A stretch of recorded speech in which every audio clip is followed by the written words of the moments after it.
Hello दोस्तों, मैं किनेराला आप लोगों को अपने ही चैनल पे बहुत बहुत स्वागत करता हूं। दोस्तों चलिए आज हम लोग पढ़ने वाले हैं मनुष्य का पाचन तंत्र।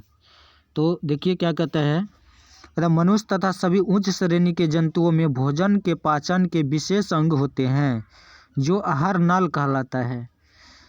मनुष्य तथा सभी उच्च श्रेणी के जंतुओं में भोजन के पाचन के लिए विशेष अंग होते हैं जो आहार नाल कहलाता है। आहार नाल इससे संबंध पंचक ग्रंथियां और पाचन क्रिया मिलकर पाचन तंत्र का निर्माण करते हैं। तो चलिए अब हम लोग अगला पॉइंट समझते हैं। आहार नाल का, मनुष्य का आहार नाल कहता है, देखिए आहार नाल करीब 8 से 10 मीटर तक लंबा होता है। यह मुख्य गुहा से शुरू होकर मल द्वार तक फैला होता है। तो ये जो देख रहे हैं आप, यही है क्या,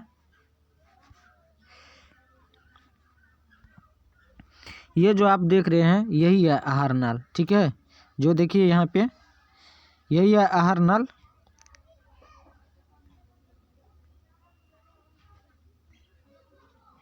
जो देखिए मुख्य गुहा से लेकर के यहाँ मल द्वार नीचे तक ये फैला हुआ है। ठीक है, इसी को हम लोग बोलते हैं आहार नाल। तो आहार नाल की जो लंबाई होता है वो 8 से 10 मीटर तक होता है। जो मुख्य गुहा है, तो देख रहा है यहाँ पे मुख्य गुहा है और नीचे देख रहा है कि यहाँ पे मल द्वार है। ठीक है, तो ये मल द्वार है यहाँ पे।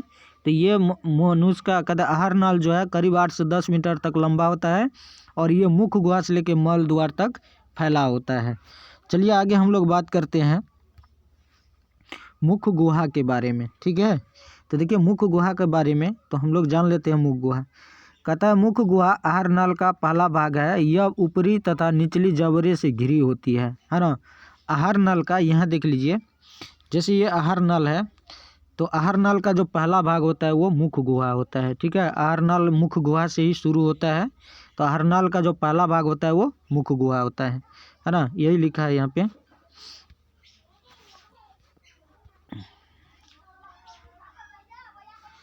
कहता है आहार नाल मुख्य गुहा आहार नाल का पहला भाग है। यह ऊपरी तथा निचली जबड़ों से घिरी होती है। मुख्य गुहा को बंद करने के लिए 2 मांसल होठ होते हैं और 2 मांसल होठ होते हैं। मुख्य गुहा में जीभ तथा दांत होते हैं। जीभ मुख्य गुहा के फर्श पर स्थित एक मांसल रचना है। इसका अगला सिरा स्वतंत्र तथा पिछला फर्श से जुड़ा होता है। जीभ के ऊपरी सतह पर कई छोटे छोटे अंकुर होते हैं जिसे स्वाद कलियां कहते हैं। इन्हीं स्वाद कलियों से भोजन का स्वाद का पता चलता है। जीभ बोलने तथा भोजन को निगलने में मदद करता है। मुख्य गुहा के ऊपरी तथा निचली जबड़ी में दांत धंसा होता है। दांत का वह भाग जो मसूड़े में धंसा होता है तथा वह भाग जो मसूड़े के ऊपर निकला होता है शिखर कहलाता है। जड़ तथा शिखर के बीच का भाग को ग्रीवा या गर्दन कहते हैं। कहता प्रत्येक दांत के भीतर एक मज्जा गुहा होता है। इसके ऊपर दांत अस्थि या डेंटिन होती है जो दांत का अधिकांश भाग तैयार करती है। डेंटिन के ऊपर एनामोल के करीब परत होती है जो दांत को सुरक्षा देता है। एक वयस्क मनुष्य के मुख्य गुहा में कुल 32 दांत होते हैं। तो ये था हम लोगों को जो कि मनुष्य का पाचन तंत्र, आहार नाल और मुख्य गुहा के बारे में हमने इसमें समझने का प्रयास किए हैं।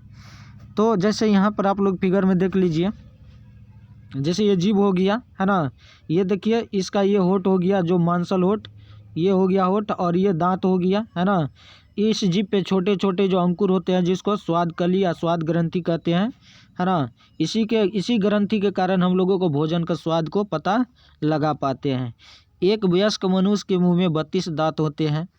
इसके बाद ये जो है मुख जो है, ये मुख्य गुहा जो है यहाँ पे देख रहे हैं, ये आहार नाल का पहला भाग हो गया। तो आहार नाल की जो लंबाई होता है वो 8 से 10 मीटर होता है और मुख्य गुहा पहला भाग या मुख से लेकर के ये मल द्वार तक फैला होता है। तो ये हम लोग इसमें समझने का प्रयास किए हैं। आई होप आप लोगों को समझ में आया होगा। यदि आप लोगों को वीडियो अच्छा लगा होगा तो कृपया हमारे यूट्यूब चैनल को सब्सक्राइब कर लीजिए ताकि इस तरह के वीडियो जब भी अपलोड करेंगे तो सबसे पहले आप लोगों के पास पहुंचेगा। और अच्छा लगा हो तो एक लाइक कर दीजिएगा। इससे तो कुछ नहीं होगा, इससे हमको सिर्फ मोटिवेशन मिलता है कि आपको वीडियो अच्छा लगा है। तो चलिए फिर मिलते हैं नेक्स्ट वीडियो में, तब तक के लिए जय हिंद।